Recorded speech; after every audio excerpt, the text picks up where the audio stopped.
Fala galera cervejeira, estamos aqui hoje para mais um vídeo do nosso programa Sua Bia, programa de conteúdo da cervejaria Estezoni.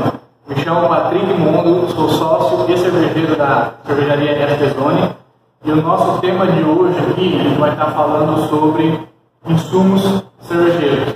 A gente vai entender então do que é composto a cerveja, quais são os ingredientes que estão inseridos dentro daquela cerveja, da cerveja que tu gosta de apreciar. E para começar, a gente traz aqui um conceito do que é cerveja, que é listado na legislação brasileira. Decreto 9.902, de 8 de julho de 2019, traz uma atualização então, do conceito do que é cerveja. E ali diz que cerveja é uma bebida resultante da fermentação alcoólica a partir de levedura cervejeira, do mosto de cevada malteada ou extrato de malte, submetido a um processo de combustão, adicionado de lúpulo ou extrato de lúpulo, hipótese que parte da cevada malteada ou do extrato pode vir a ser substituído por adjunto cervejeiro. Ainda, essa cerveja poderá ser adicionada de ingredientes de origem animal ou vegetal, ou ainda de coadjuvante de tecnologia que devem ser regulamentados em atos específicos. Meio complexo, meio confuso, mas já dá para a gente colher algumas informações aí e entender do que a cerveja é composta. Segundo esse decreto, então a gente pode entender que a cerveja tem um fermento, a cerveja tem cevada malteada, a cerveja tem lúpulo, extratos tanto de cevada quanto de lúpulo, e ela pode conter adjuntos cervejeiros e ingrediente vegetal ou algum ingrediente animal, né? Então, uma forma até meio complexa de se entender, essa é a definição da legislação brasileira em relação à cerveja. Mas, o que a gente, cervejeiro, realmente considera, então, que é composto da cerveja? Pode estar dizendo, então, bem resumido e simples. Cerveja composta de água, cerveja composta de malte, esse malte pode ser diversos grãos, não somente cevada, como diz ali na legislação. Cereais não maltados, lúpulo e fermento e adjuntos cervejeiros. Esses adjuntos podem ser sais, enzima, outros açúcares, auxiliares de processo e por aí vai. Então, nós cervejeiros consideramos que a cerveja é composta por esses ingredientes. E agora a gente vai começar a detalhar um pouquinho cada um deles, certo? A gente vai começar pela água cervejeira. A água, a gente pode dizer que a água é um ingrediente que tem maior quantidade na cerveja. Mais de 90% do que é composta a cerveja é somente água, certo? Então, essa água é o ingrediente de maior quantidade.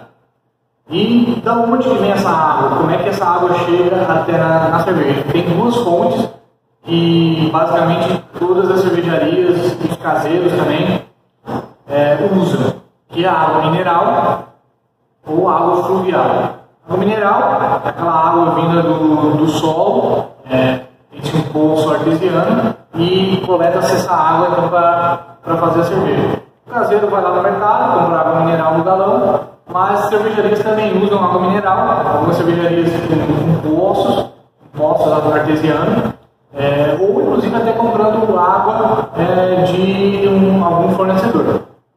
E fluvial é aquela fonte que chega na tua torneira, também pode ser utilizada para a fabricação de cerveja.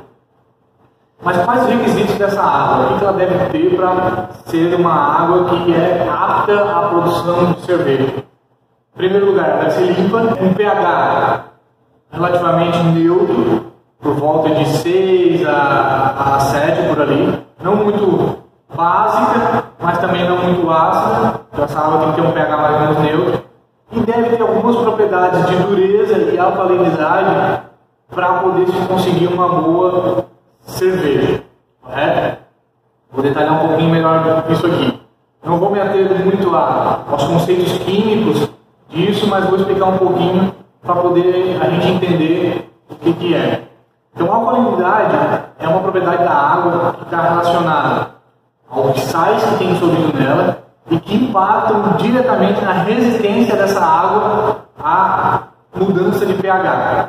O que é o pH? O pH é a escala que mede a acidez de qualquer meio líquido, meio viscoso. Então, quanto maior a alcalinidade dessa água, mais difícil é mudar o pH dessa água. Por que esse pH da água, então, é importante que ele seja alterado? Porque lá na etapa de mosturação, a gente vai entender em outros vídeos aí que a gente vai fazer sobre o processo produtivo, mas o processo de mosturação precisa ter um pH ideal para as enzimas poderem trabalhar e fazer a conversão do amido em açúcar. Então o pH da água é importante, e é importante que ela seja fácil de se alterar, porque na hora que estiver tendo a mostura, eu preciso que esse pH se altere para o pH ótimo de trabalho da enzima. E a dureza? A dureza está relacionada principalmente com a quantidade de minério que tem nessa água, mais minérios que estão dissolvidos nessa água. Quanto mais minério ter, mais dura essa água é. Uma relação quase que direta aí. E os dois, tanto a dureza quanto a alcalinidade, são afetados basicamente pelos mesmos sais, mesmos compostos químicos que estão inseridos na cerveja. E o resultado dessa interação entre a alcalinidade e a dureza, a gente vai chegar numa outra propriedade que é a alcalinidade residual. Certo?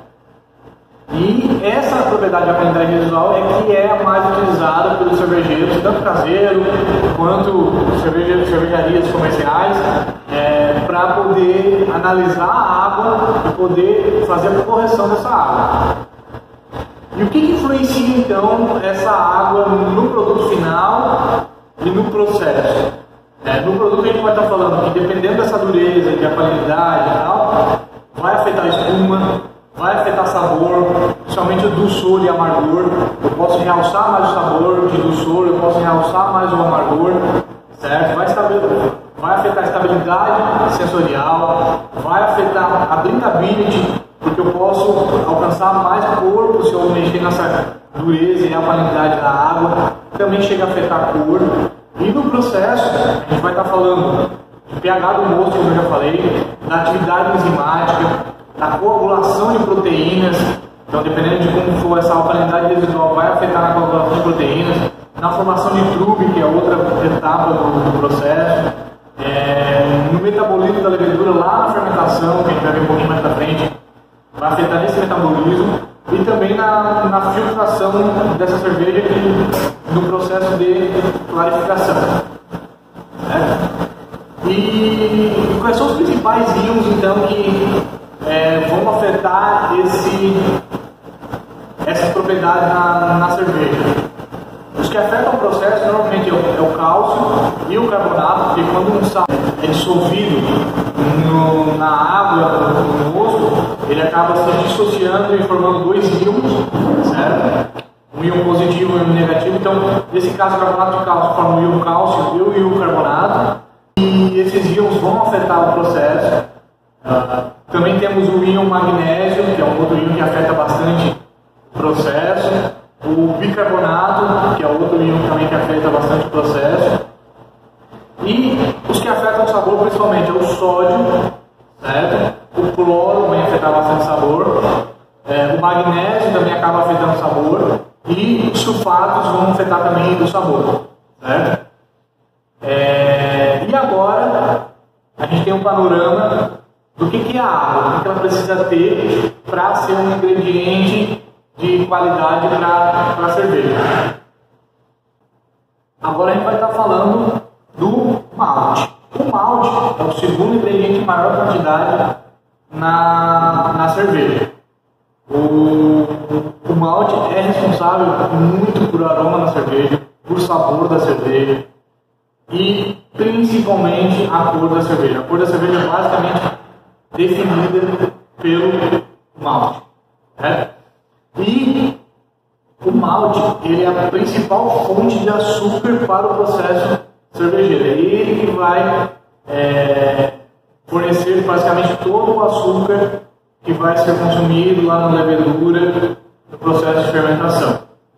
Ele também é a fonte de proteína, a principal fonte de proteína muito importante para a cerveja, você vai ver por quê.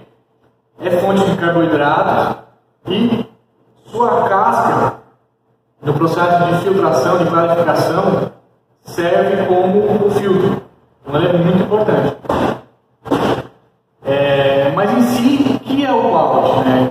Qual é a definição de malte? O malte é um cereal, qualquer cereal, que foi iniciado o processo de germinação em condição controlada de umidade e temperatura, certo? E esse processo foi interrompido durante uma secagem. E esse grão pode ser qualquer grão, pode ser cevada, milho, arroz, centeio, aveia, trigo, enfim, qualquer tipo de grão. Se eu iniciei o processo de germinação e interrompi esse processo, ele é chamado de malte. Para que serve esse processo de malteação? Porque a gente precisa maltear um grão.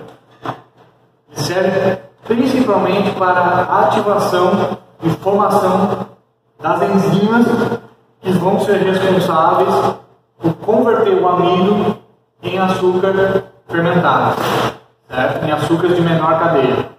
Por que a cevada é o grão escolhido para a produção de cerveja? A principal razão disso é características morfológicas. Relação entre casca e amido, ela tem uma relação ótima, ela tem bastante amido, mas ainda preserva uma casca, porque essa casca é mantida durante o manuseio e na hora de debulhar da espiga, ou seja, arrancar o grão da espiga.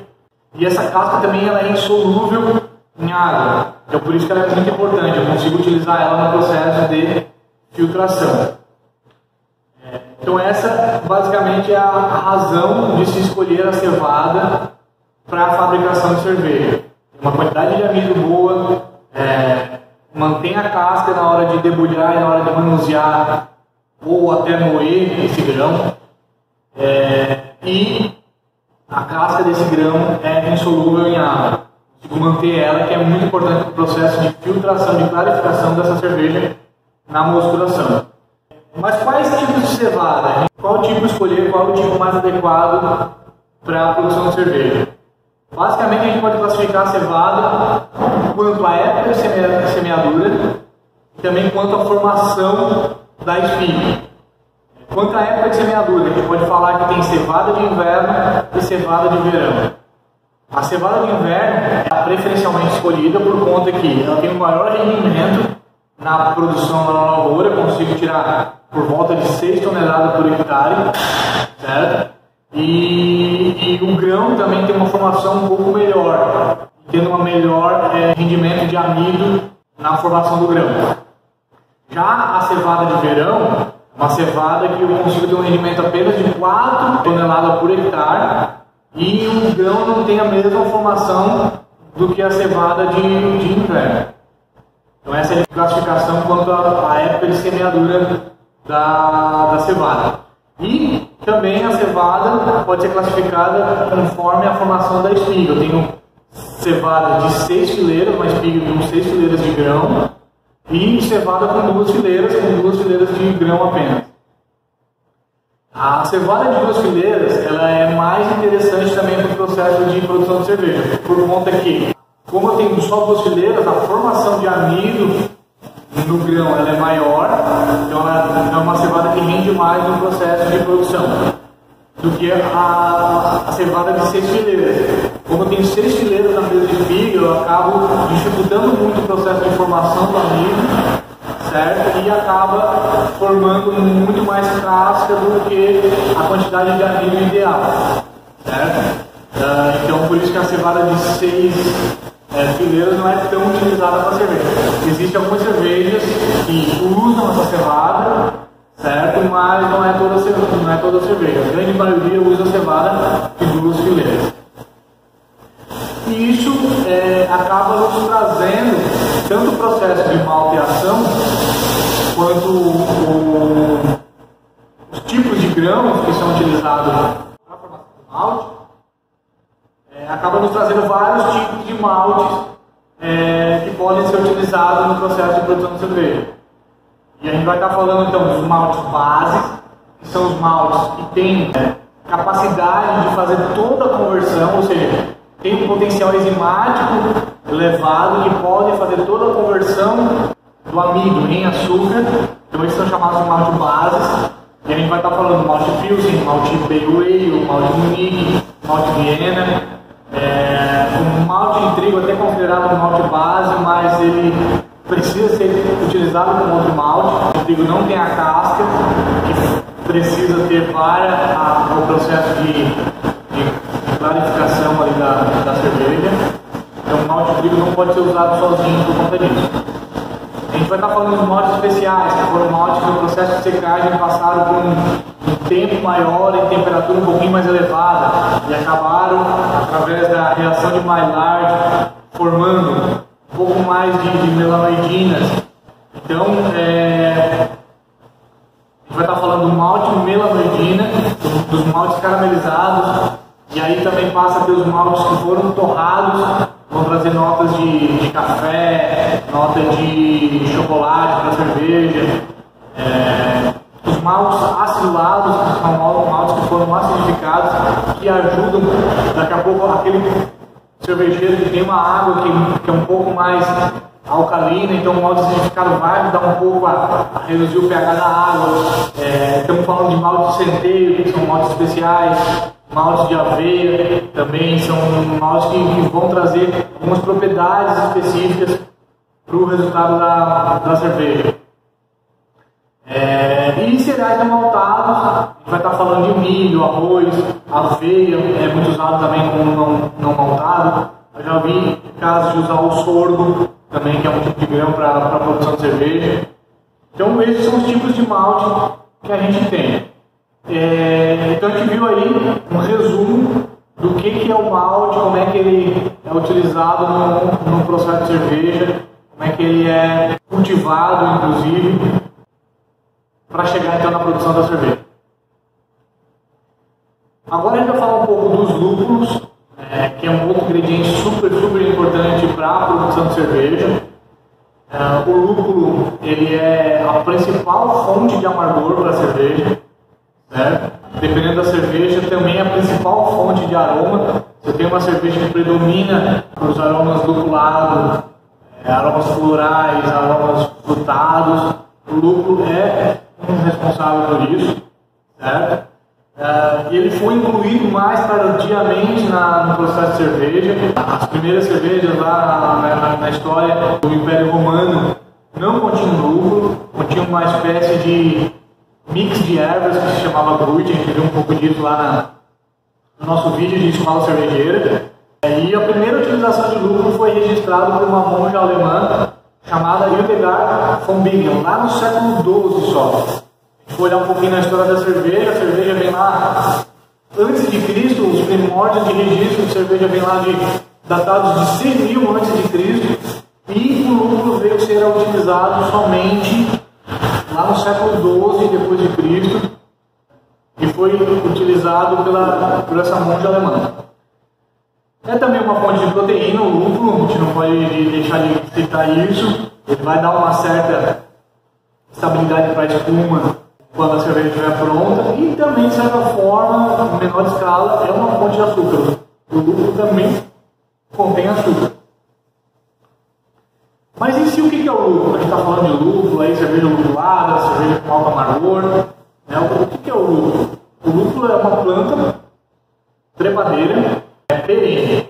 O que quer dizer isso? Uma planta que não tem uma estrutura de caule, ela vai se agarrando em outras estruturas. E perene, ela não é uma planta sazonal, ou seja, não é uma planta que dá só em determinada época do ano. Consegue sobreviver aí por anos produzindo o lúpulo. Então, por isso que é uma planta perene. E essa planta existe a planta macho e a planta fêmea. E o que é utilizado principalmente no processo de produção de cerveja é só a planta fêmea, que é ela que vai produzir os estróbilos, que é também conhecido como flor de lúpulo, que vão ser utilizados no processo de produção de cerveja. E uma curiosidade sobre a planta lúpulo, ela também é da família da cannabis. E é uma planta que é nativa da Europa, da Ásia Ocidental e América do Norte. Por quê? Porque o lúpulo, ele para ser cultivado, poder gerar os estróbilos ali, que são as flores que vão ser utilizadas no processo de cerveja, ele precisa ter uma condição ideal de sol, condição ideal de temperatura, de luminosidade de sol. E essas condições se alcançam ali entre as latitudes 35 e 50 e que batem especificamente então, para essas regiões, a Europa, a Ásia Ocidental, a América do Norte. Isso no hemisfério norte. No hemisfério sul, também tem essas latitudes que também são regiões ótimas para a produção de lúpulo. No hemisfério sul a gente vai estar falando mais ou menos da Argentina, África do Sul e Austrália, certo? Essas são as regiões que estão ali dentro dessa latitude ótima para a produção de lúpulo. E o lúpulo tem uma propriedade bastante interessante, que as resinas e óleos essenciais desse lúpulo apresentam uma propriedade que inibe o crescimento microbiológico. E, então essa foi uma das características que até incentivaram muito os cervejeiros lá no século XII a utilizar o lúpulo na produção de cerveja. Então esses foram os primeiros usos de utilização de lúpulo, justamente para conferir essas propriedades bacteriológicas na cerveja e servir como estabilizante para a cerveja. Mas o que a gente usa então desse lúpulo?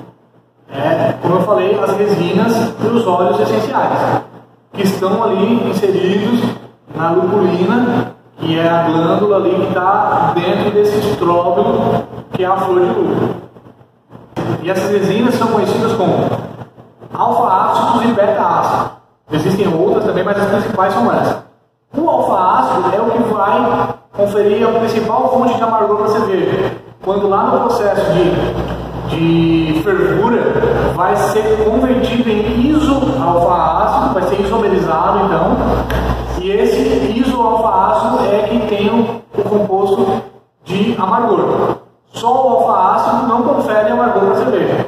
Então, ele precisa ser convertido em iso-alfa-ácido. O beta-ácido vai trazer amargor para a cerveja quando oxidado, certo?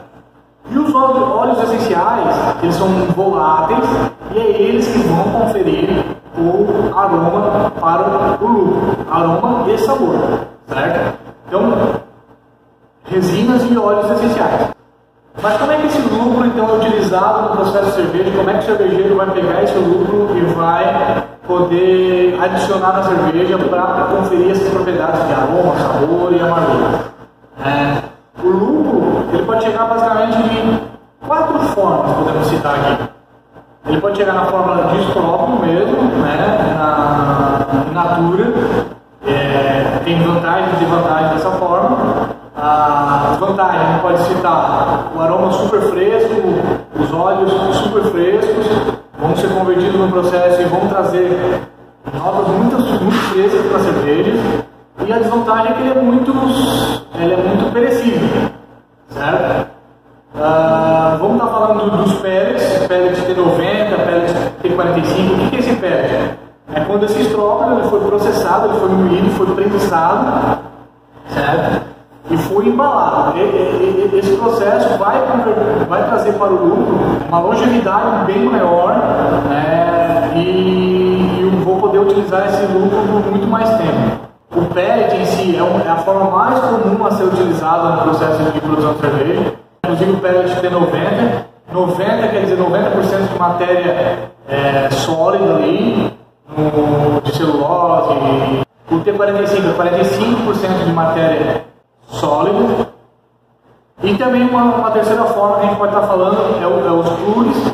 Esses pluris, basicamente um disco, ele pega o estróbilo, ele não processa que nem o pellet, faz apenas uma prensagem, e essa prensagem vai trazer o frescor do estróbilo, mas também vai trazer o benefício próximo do que é o pellet, vai estender um pouco mais a vida útil. Então é um intermediário entre a flor e o pellet. E a quarta forma de estar utilizando o lúpulo é usar o próprio extrato, usar somente a essência do lúpulo, somente os óleos, somente as resinas desse lúpulo, sem ter a parte de celulose do lúpulo. Quais são as vantagens e desvantagens? A vantagem é que consigo ter um concentrado, consigo usar pequeníssimas quantidades, e a desvantagem é que é difícil a dosagem disso, e também é um insumo que se torna muito caro. Beleza? E quem são os maiores produtores de lúpulo no mundo? Pode estar falando aí de Alemanha e Estados Unidos, basicamente. De 80% a 90% do lúpulo produzido no mundo é produzido por esses dois países. Em ordem de grandeza, a gente vai estar falando aí de 30 mil a 40 mil toneladas por ano de cada um desses produtores. O terceiro produtor, a gente vai estar falando aí de menos de 10 mil toneladas. Então é uma coisa bem significativa. Mas você está falando de Alemanha, Estados Unidos, Austrália também é um grande produtor de lúpulo, os ingleses também ainda são produtores de lúpulo, a República Tcheca, a Argentina, a gente pode dizer, tem lúpulo sul-africano também, mas os principais são esses. E quais são as variedades, né, que são mais utilizadas aí? Se a gente for contar todos os produtores de lúpulo, a gente vai estar falando aí de mais de 200 variedades que são utilizadas no processo de produção da cerveja. Mas os principais são aqui, os lúpulos alemães.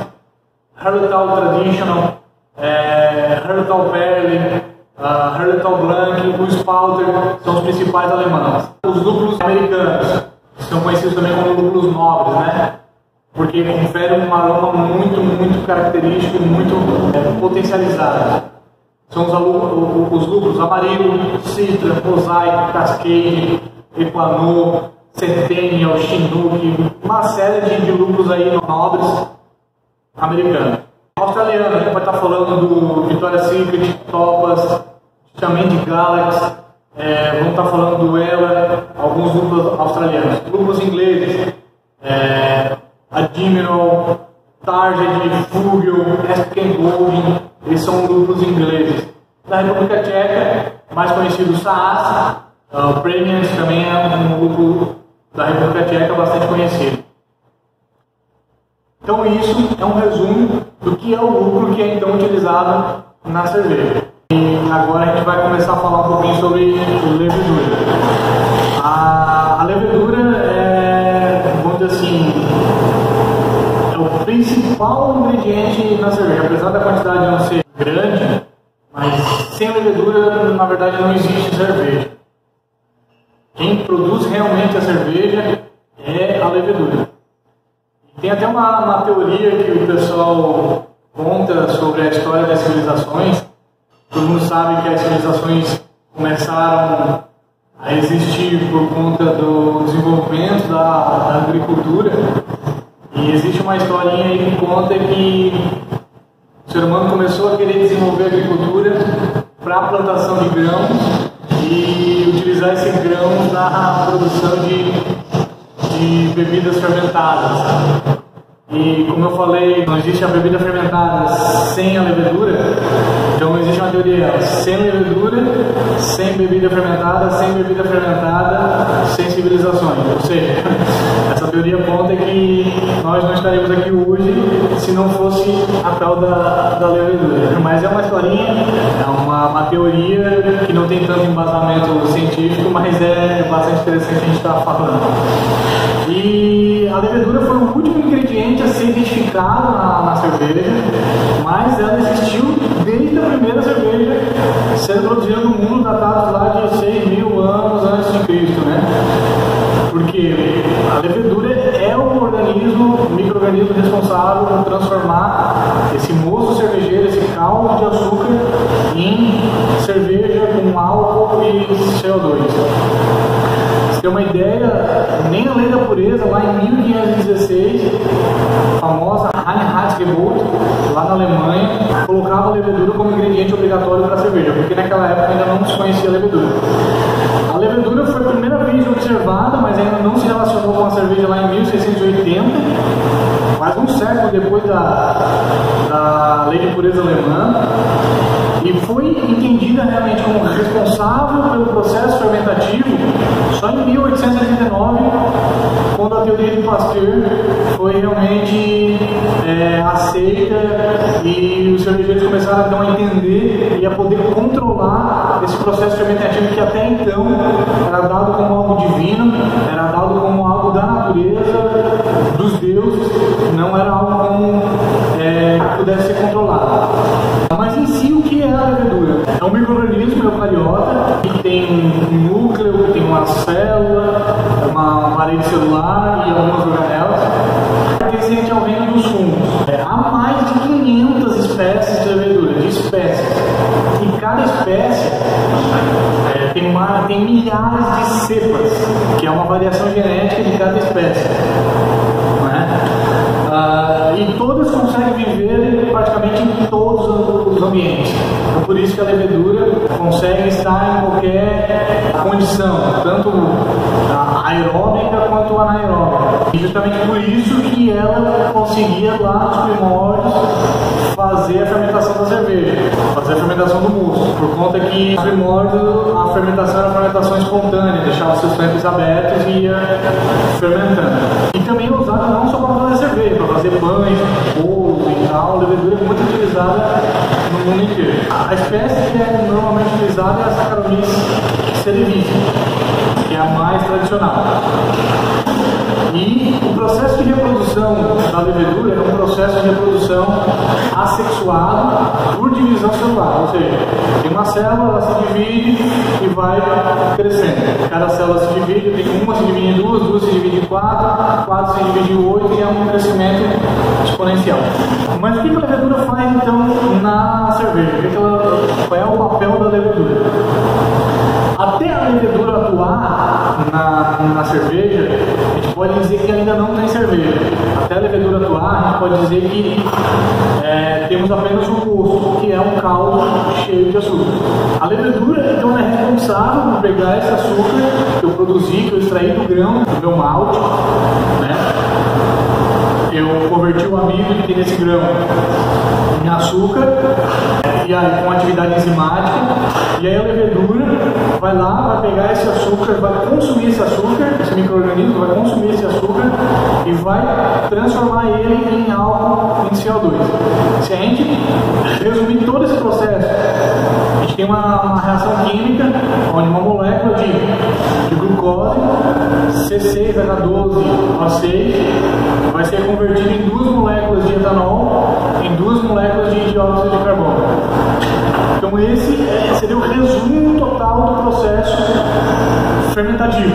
Claro que no meio disso, entre sair a glucose e chegar em CO2 e etanol, tem uma outra série de reações que vão, no final, dar outros resultados desse processo, que vão ter outras substâncias, vão ter formação de ésteres, formação de álcools superiores, uma série de outros compostos que vão também afetar em sabor, cor e aroma da cerveja, certo?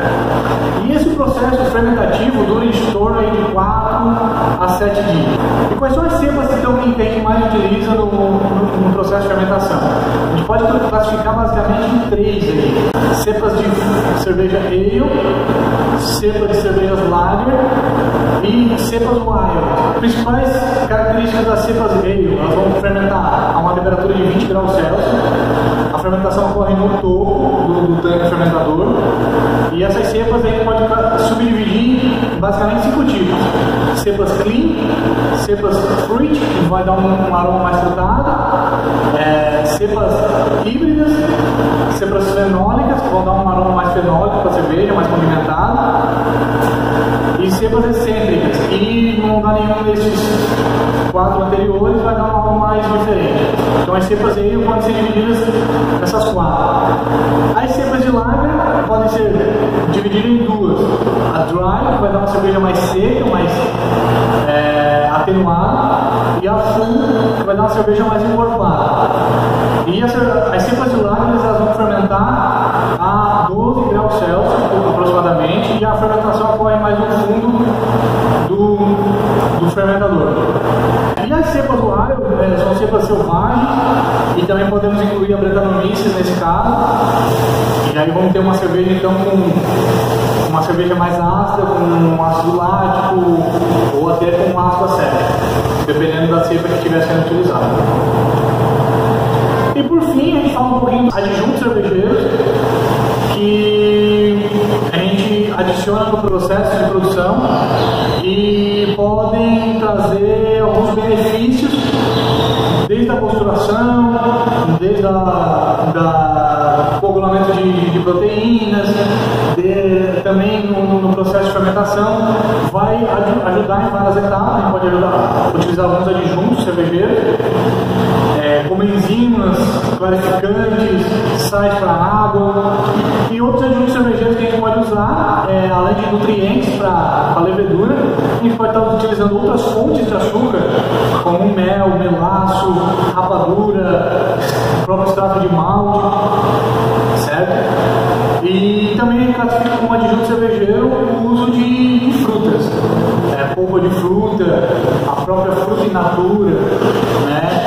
Alguns outros condimentos como semente de coentro, pimenta, tudo isso entra como classificado de adjunto cervejeiro. Então é isso, galera. A gente teve agora uma noção geral sobre os ingredientes que compõem a cerveja, sobre o que é essencial no processo de produção de cerveja, desde o cultivo desses ingredientes, como é que eles chegam para ser utilizados no processo de produção de cerveja. Então, se você gostou do nosso vídeo, dá um curtir aí, se inscreve no nosso canal e até o próximo vídeo. Valeu, galera. Um abraço.